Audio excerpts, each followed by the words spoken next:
কোন ক্ষেত্রে police fire open করতে পারবে এবং কতটুকু কি করতে পারবে এটা বলা আছে। এইটা আইন, এটা আমাদের নিজস্ব কোনো মতামত না। আমাদের পিআরবিতে 3টা ক্ষেত্রে ফায়ার ওপেন করার কথা বলা হয়েছে। একটা হচ্ছে to establish right of private defence. Right of private ডিফেন্সের মধ্যে আছে মানুষের জীবন এবং জানমাল, সেটা নিজের এবং অপরের। 2 নম্বর ক্ষেত্র হচ্ছে সিআরপিসি 127 এবং 28-এ আনলফুল অ্যাসেম্বলিকে ডিসপার্স করার জন্য।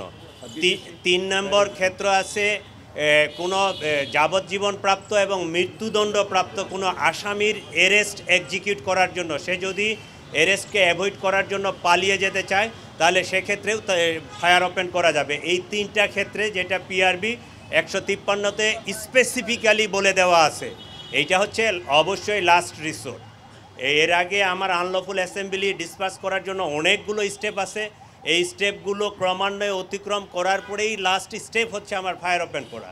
একইভাবে আমার ওই অ্যারেস্ট এক্সিকিউশন করার জন্য এবং রাইট অফ প্রাইভেট ডিফেন্সে পেনাল কোডের 96 থেকে 106 এখানে 2টা ধারায় স্পেসিফিক বলে দেওয়া আছে। 103 আর একটা ধারা এই মুহূর্তে আমার মনে নাই যে কোন ক্ষেত্রে পুলিশ ফায়ার ওপেন করতে পারবে এবং কতটুকু কি করতে পারবে এটা বলা আছে। এইটা আইন, এটা আমাদের নিজস্ব কোনো মতামত না। এইটা বাংলাদেশের এক্সিস্টিং আইন। এই আইনটা আমরা আমাদের সহকর্মীদেরকে জাস্ট স্মরণ করিয়ে দিয়েছি, তারা যেন ভীত সন্ত্রস্ত না হয়ে পড়ে, তারা যেন মনোবল না হারায়।